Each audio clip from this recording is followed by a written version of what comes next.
Hey, this is Massex with a brand new Soul Idol 2 Sides of Girls video. This game just has seen its global launch, and one of the cool things I like right out of the gate with this game, and we'll talk a bit more and get into depth and I'll give you some tips, is when you are offline in idle games, they give you an option, if you look at the bottom, to watch a video to get 50% more. And of course, if you purchase the no video package, then you don't even have to watch anything and you just get an extra boost to your rewards. Now, I am familiar with this game because it has been tested for some time. I want to say 7-8 months ago, and then it's been having a soft launch. I believe C as well as Canada have already gotten it, but now it is official and it has dropped in the last 24 to 32 hours. So I wanted to do a video because I was looking forward to this game. I always have an idle game. I like idle games. I like a game that if I'm standing in line or I'm just watching some TV and I want to mess around with something, I don't have to think too much. And this, I love the aesthetic. I love what it's about. And if you're not familiar with it, it's kind of, let's say, girl/monster, these twisted ways the characters look, and we'll take a look at that. But as you can see on the front main screen, it is, again, it's an idle game. And they can do it a couple different ways. I like that they did this one with the full character size, and it's in teams, so as you progress your team opens up, and I will show you that too in a second. And basically you're just pushing through the levels. I'm right now on amusement park 19. I got stuck at 20, so I'm trying to build some idle rewards. But I love the way these characters look, and the monsters on your main screen to the right, you'll see your characters at the bottom. As you can see, I haven't been able to pass it, so now I'm on repeat.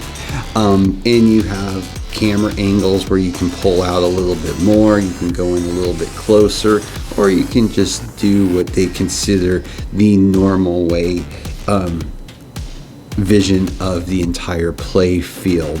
You have a few other choices where you can change your characters out from that front screen with that L button, as well as a full auto on your skills, or if you want to choose to do your skills. So let's get into the nuts and bolts of this game itself. To the bottom far left, you have that party button. It will show you how your team can be set up, and as you progress, you will open up more slots. So you'll start off with 1, then 2, etc. And I have to clear guide quest 1207 to get that last slot. But you will see that you have 3 types of characters: melee, ranged, and magic. Very straightforward. You're going to have your standard growth area for these types of idle games, where of course you're going to be powering up your gold, and they also have a point system here. And we're going to talk about that in the tips in a second, when we go back and how to progress quickly and efficiently in this game. You have an upgrade section too, where you get these badges, which are incredibly helpful, and you will only get this when you get through certain phases of the game. It's incredibly difficult. I'm stuck right now at level 6. It's as far as I can go. It's the highest one I've opened up so far, but this one is crazy hard. You have a soul bond area, which will open up later in the game, which will also be able to give you more power. And it has bond effects where you're going to be able to add stats by random on that bottom button. And then you have the magic circle, which will also, these will all progressively open up as you go through the game. Real easy stuff, and in a lot of the stuff you will get the resources for in the dungeon area, which we'll get into in a moment. The next button on your front screen is going to be your gearing section, which is also going to be very familiar to you if you've played this type of idle game before. You're going to have your weapon area, your armor area, and you're also going to have your accessories at the bottom. Your accessories will not open up until much later into the game, once you've been playing for a while and gotten to the correct level. Weapons and armor will be available, and you will be pulling and pushing those. It is incredibly straightforward. You have an auto equip button, you have an upgrade all feature, and you can enhance these weapons, which I will say out of the gate, I don't recommend enhancing weapons early in the game unless you have to meet a requirement, or you are completely stuck and you've received a bunch of auto rewards and you're still stuck and you think you need a push from some particular stat. Outside of that, it's really not necessary. The next button on that front screen is going to be your hero area. You're going to have an all screen, then it's going to break it down by type, melee, ranged, magic. So there is quite a few characters at launch. I'm only missing 2 so far. I've been grinding this pretty much since it came out. Of course, one of the 2 characters I'm missing is what I would consider one of the best characters in the game, at least currently, and that's Inori. This character will absolutely help you out immensely. Why? Because she can give your entire team not only a gain in attack, but a heal, and that's going to be real helpful in mid to late game. I am dying to get this character, literally. And on the screen, you're going to be able to see there's a little button to the left, and when you click on that, you can change to see the 2 different types of characters. I'll go to the one that's active. So there we go, my Mia is active, and you can see the 2 different, the monsterized version and the normal version of the character. Now when it comes to your character, you are going to get a profile screen, and your story will unlock as you open the character up more, so you will be able to get a little background on your character to learn about it. You also have a framing section where if you want to take a look at the different pictures, you can. There are costumes in this game. I haven't purchased any yet. You can turn the creature mode off, so that is defaulted, so you can see the different costumes for that. They do try to entice you with the costumes due to a costume's passive effect. Oh, why is it not showing? Oh, there we go. The costume attack enhanced goes to 30%, and a battlefield of rage armor enhanced stone sweep reward is up for 20%. So that's what you get with that costume if that is what you're into. $18.49 seems a little high to me. These, honestly, in an idle game such as this, and I know costumes do well and they bring in a lot of money in idle games. You know, if you're patient, you can get so much without even having to put much into a game.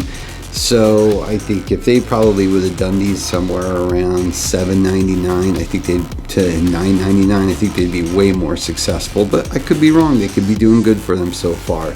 Now besides that, you also have a background, and then you have your skill set, which you're going to be able to level up with skill books, and it will give you your skill breakdowns for both of them.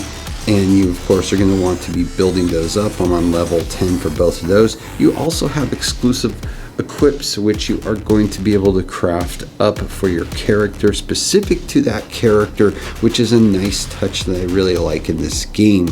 Your enthrallment contracts are going to be your pieces, your dupes for pushing your character, and when you do that, it's going to increase its level that it can be leveled up to, as well as the formation effect, and that will continue up as you go. Your contract effects are very similar to what we saw in another area.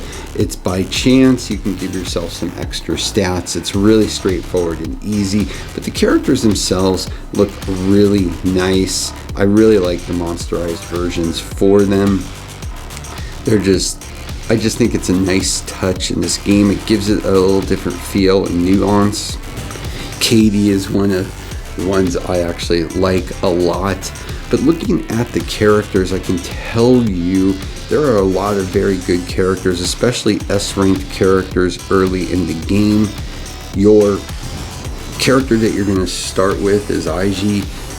Not a great character, but you gotta work with what you work with in the game when it starts and what it gives you, but they're gonna give you a lot of copies of him. So he's not bad to push, but you're gonna find that you're gonna drop this character off once you get into a good feel for the game and build up enough characters in your roster. Characters that I used as the game opened up early on that turned out to be very good was Frank. Turned out to be very helpful in early game when I pulled that character. Jakaya I really liked offensively, but she is a bit of a glass cannon at times, so be careful with it. And Mia is just really good. Kaede's been very good so far.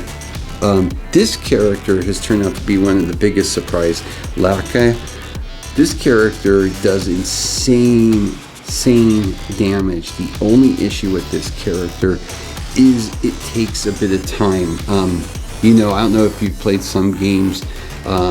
Great example is Grand Summoners, where the time between the ultimate and when it goes off seems, some characters are quick, some characters are longer.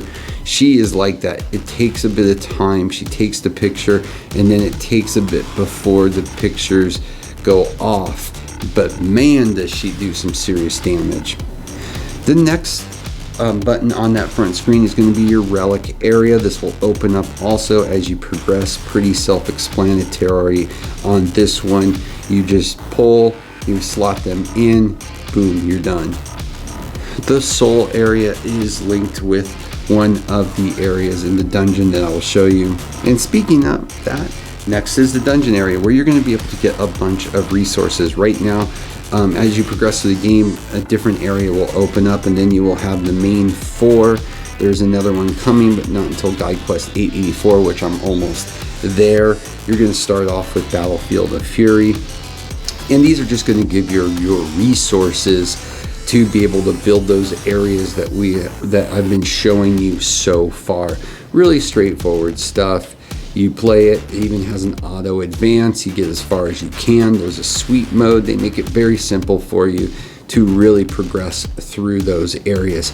You have a battle hub area, which is going to have an arena area coming, as well as Universe of Void. The group area is your guild area, where you can join a guild. At this point, you just have group quests that you can do together. But I do recommend joining it because there are resources to be had in here, but not a lot of commitment as of now for your guild. And then you have your gacha area, and as you progress farther in this game, it is going to expand. At first, you're going to have your hero area, your weapon area, and your armor area, and your skill book. Accessory won't open up till later on. Skill book is pretty self-explanatory. I showed you the skills. You're going to need skill books to level those up. And like most types of idle games, as you pull more, it's going to level up your system and increase your percentages. So it is what it is, but they also throw you lots of currency and tickets. So yeah, these types of games you're not re-rolling for, you're just diving in, because the faster you push and grind, the more resources you get, and you're just going to keep that circle going. As for your hero pull, you're going to have your regular pull, and they have 2 pickups right now. They have Mika as well as Yukina. And basically, based on the amount of pulls you do, you're going to get extra rewards. And it's pretty simple, straightforward.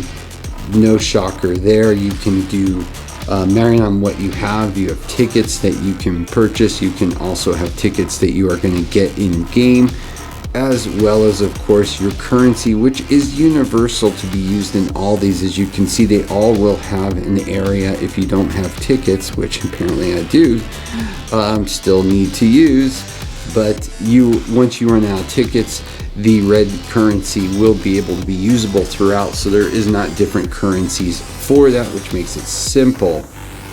And speaking of that, let's get down to it in the game itself. You're going to look at that bottom left corner, and you're going to see it's going to tell you what you need to do next. This is going to be most crucial to you. You're going to want to follow that. This is the best way to progress quicker in the game, because as you do certain things, you're going to get more tickets. It's going to help you to complete the different events that are available. As you can see right here, we have a current login event, day 1, day 2, etc. You have a soul exploration area, which is going to give you all sorts of rewards for stages, the gacha, relics, etc. Mia's weapon, gacha magic circle area, as well as a little side area of rock, paper, scissors to do. On top of that, there is your shop, your pass, and your event shop.